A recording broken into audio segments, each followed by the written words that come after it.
On a Friday evening in June, the hour when most of Washington has already left for the weekend, a letter arrived at the offices of an American AI company. No court order, no public filing, no detailed explanation, just one instruction. Shut off your most powerful AI model, for everyone, now. Within hours, the most capable publicly available AI on Earth went dark. Not just for foreign users, but for every single customer on the planet. It would stay dark for 19 days. And the reason why is still, honestly, contested. A story that runs through a Friday night export control order, a rival tech CEO's phone call to the Treasury Secretary, a classified NSA exercise, and a fight between one company and the US government that had been building for months. This is the story of the first time the American government reached out and switched off a commercial AI model. Before we start, full disclosure, and it matters. That model is made by Anthropic, the same company that makes the AI assistant I used to research this video. So I'm going to source every claim to named reporting, show you where the two sides disagree, and let you judge. Sources are pinned below. Let's build the timeline. Welcome to Nerdy Dives, the channel where we take one story from the tech world and go all the way down. Today's dive is a reconstruction. 19 days, rebuilt day by day, entirely from public reporting. By the end, you'll know exactly what's established, what's still contested, and why this one Friday night letter changes the rules for every AI model that ships after it. Quick housekeeping before we descend. This channel runs on your curiosity. If there's a topic you want us to dive into next, a system, a scandal, a piece of tech history, drop it in the comments. That's where the next dives come from, and I read all of them. All right, June 9th, the launch. To understand the shutdown, you have to start 3 days earlier, with the launch. On June 9th, Anthropic released two new models, Fable 5 and Mythos 5. They share the same underlying brain, but they're wrapped in very different safety layers. Mythos 5 was the raw, less restricted version, handed only to a small group of vetted partners in a program called Glasswing for defensive cybersecurity work. Fable 5 was the public version, wrapped in the strongest safeguards the company had ever shipped. And here's a detail that becomes deeply ironic later.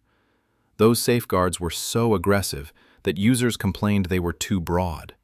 Fable would refuse harmless requests out of caution, quietly handing them off to a weaker model instead. Now, Anthropic had said something unusual about this model family. Publicly, for months, they'd described the Mythos line as almost too dangerous in the cybersecurity domain to release. That was the marketing. This is the most capable and frankly most dangerous thing we've built. Remember that. As one cybersecurity researcher later put it, if you describe your product as a munition in every press release, eventually a government takes you at your word. 3 days. That's how long the celebration lasted. According to reporting from the Wall Street Journal and Fortune, two separate things happened on June 11th, and a lot of early coverage smashed them together into one, which muddied the whole story. Let's keep them apart. Event 1. Researchers at Amazon demonstrated a technique to bypass Fable 5's safety classifier. The method, as later reported, asked the model to read a specific codebase and identify software flaws, framed as a routine, defensive code review. That framing slipped past the guardrail, and the model surfaced a handful of software vulnerabilities. In one case, it produced code showing how one could be exploited. Then, Amazon's CEO, Andy Jassy, escalated it, not to Anthropic, but to Washington. Per Fortune's reconstruction, Jassy raised the finding on a pre-scheduled call with White House officials, who pointed him to Treasury Secretary Scott Bessent. The two spoke that same day. And that not to Anthropic part matters, because there's a standard practice in security research called coordinated disclosure. You tell the affected company first, so they can fix it before it goes wider. That's not what happened here. And Amazon is not a neutral bystander. It's Anthropic's largest outside investor, with a stake reported in the billions, and a direct competitor in AI. Amazon's only comment to Semaphore was that governments sometimes seek their counsel on security risks. Event 2. And this one is dramatic, disputed, and you need to handle it carefully. Before the ban, in an authorized government red team program called Glasswing, the more powerful Mythos model was tested against classified systems. Senator Mark Warner relayed an account, first reported by The Economist and viral by June 21st, that NSA Director General Joshua Rudd had told him Mythos broke into, quote, almost all of our classified systems, not in weeks, but in hours. That sounds terrifying. But here's the walkback, and it's important. An official later told the Associated Press that the model identified vulnerabilities in hours, but did not necessarily exploit them. A meaningful difference. And the Economist editor who carried the story cautioned against reading it literally. So, a real sanctioned test that showed real capability, wrapped in a sentence that got more alarming every time it was repeated. We're flagging it as disputed because it is. Whatever actually happened on the 11th, the machinery of the U.S. government moved on the 12th with stunning speed. And a government does not invoke obscure export control powers on a Friday evening over a minor coding trick, unless someone believed the stakes were much higher than a minor coding trick. The letter came from Commerce Secretary Howard Lutnick, drafted with officials from the department's Bureau of Industry and Security under the Export Control Reform Act. By some reporting, Anthropic was given roughly 90 minutes to comply. The instruction: bar all foreign nationals, anywhere in the world, including Anthropic's own non-citizen employees, from accessing Fable 5 and Mythos 5. And this is the part that turned a targeted order into a global blackout. Anthropic had no way to verify, in real time, the nationality of every user hitting its systems. You can't instantly wall off foreign users from American ones. So, faced with an order it couldn't selectively comply with, the company did the only thing that guaranteed compliance. It shut both models off for everyone, worldwide. All other Claude models stayed online, but the two flagship models were gone. Think about what just happened here. This isn't a chip. Export controls were built to stop physical things, missile parts, advanced semiconductors, from crossing borders. This was the first time that machinery was aimed at a piece of software running in the cloud, available to hundreds of millions of people.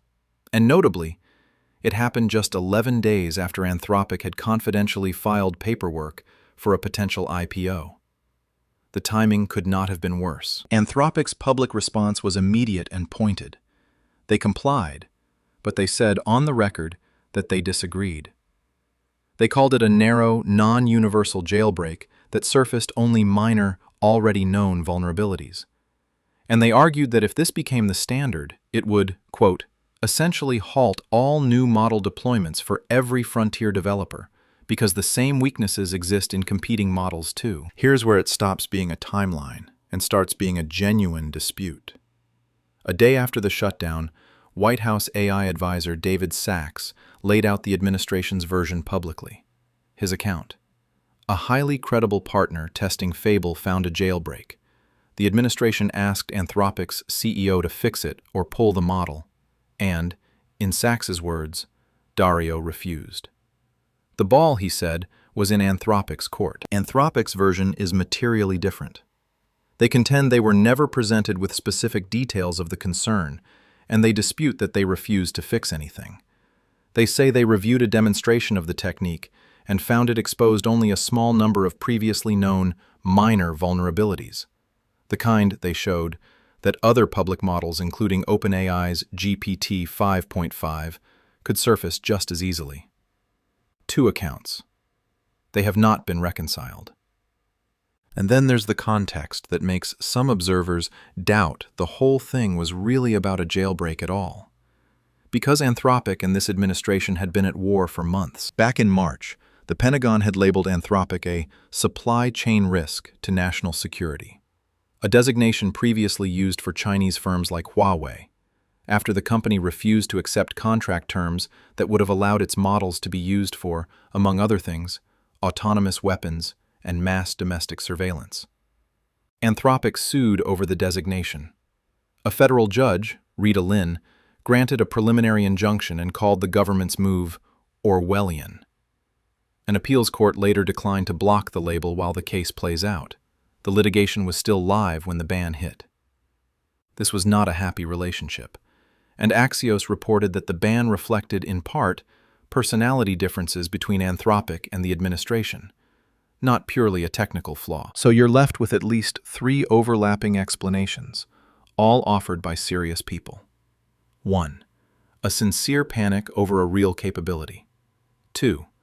A hardball tactic to force Anthropic into a new government pre-release review framework it had skipped. 3. Political payback in an ongoing feud. The one document that could sort truth from spin, the actual directive, sits unreleased in a Commerce Department file. You don't have to pick.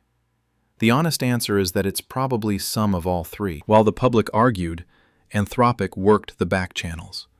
Reporting describes technical staff flying to Washington and meeting with officials almost daily. In a telling detail from Wired-sourced reporting, the company reportedly sidelined its CEO from the negotiations, handing them to other executives, with one official quoted saying essentially that they could actually engage. This is a company in a full-court diplomatic press to get its flagship product back. The politics thawed unevenly. By mid-June, after meeting Anthropic's CEO at the G7, President Trump softened. Asked whether he saw the company as a national security threat, he said, "Not now, but a week ago maybe." Meanwhile, security researchers revolted against the precedent. Katie Masuris, the researcher who helped invent the modern bug bounty program, published a takedown of the order, and nearly 150 security leaders, in a letter organized by former Facebook security chief Alex Stamos, demanded it be revoked. Their fear wasn't about this one model. It was, if the government can do this to Anthropic, without evidence anyone outside can check, who's next? On June 26th, the first crack. The government cleared the more powerful Mythos model to be redeployed, but only to roughly 100 vetted U.S. critical infrastructure organizations. The public still had nothing. And in the background loomed a genuinely awkward fact for the whole rationale. One day after the ban, on June 13th, the Chinese lab Qipu AI released a model, GLM 5.2, under an open MIT license anyone can download, that independent evaluators said matched Mythos-class capability at finding software vulnerabilities. By late June, even David Sachs was saying it publicly. China now had an open model as good as the American ones. The thing the ban was designed to contain may not have been containable at all. On June 30th, the Commerce Department lifted the controls. On July 1st, 19 days after it went dark, Fable 5 came back online worldwide. So what actually resolved it? A technical fix and a political deal, together. On the technical side, Anthropic trained a new safety classifier aimed specifically at the code review framing technique Amazon had used, and says it now blocks that technique in more than 99% of cases, with blocked requests quietly rerouted to a weaker model. The government's own testing body, KC, independently reviewed the new safeguards and signed off. There's a real trade-off, though, and Anthropic admits it. The stricter filter now trips on more legitimate coding and debugging work. False alarms are the price of clearance. On the political side, Anthropic made commitments it had resisted before. Pre-release government access to future frontier models, faster sharing of jailbreak findings, and a public bug bounty program for the model. In other words, the administration didn't necessarily get its jailbreak fixed so much as it got Anthropic into the pre-release review process it had skipped at launch. Read that way, the ban worked exactly as a negotiating tactic. And here's the uncomfortable epilogue. That June executive order created a voluntary path for reviewing frontier models before release, but explicitly ruled out any mandatory license to ship one. Fable 5 never went through that path, because it couldn't be forced to. So the government reached for export controls instead, which tells you the real story underneath all 19 days. When Washington wants to move fast on a frontier AI model, it still has no settled, lawful process for doing it. It has improvised ones. So, what actually happened in those 19 days? A model was launched, described by its own maker as near munition grade. A rival's researchers found a way to poke it and took that finding to the government instead of the company. An administration already at war with that company moved with extraordinary speed on a Friday night. The world's most powerful public AI went dark for everyone, and it came back only after a negotiation that pulled the company into exactly the oversight it had been resisting. The crisis is over. The precedent is not. The government has now shown, once, that it can pull a frontier AI model offline at will, fast, global, and without evidence the rest of us can inspect. Every company building on these models and everyone who uses them now lives with that fact. I'll keep this one honest, the way I promised. Every claim is sourced in the description, and where the two sides disagree, I left the disagreement in. If I got something wrong, cite me, and I'll pin the correction. And again, Fable 5's maker also makes the AI I built this with, so weigh all of it accordingly. Now it's your turn. What should we dive into next? A protocol, a company, a disaster, a piece of tech history you've always wondered about? Drop it in the comments. The best dives on this channel started as a comment, and I read every single one. And while you're down there, which of the three explanations do you buy? Sincere panic, negotiating leverage, or payback? I'm genuinely curious where you land. Next dive. The man who co-invented the technology behind every one of these models and keeps walking away from billion-dollar paychecks to do it. Subscribe so you don't miss it.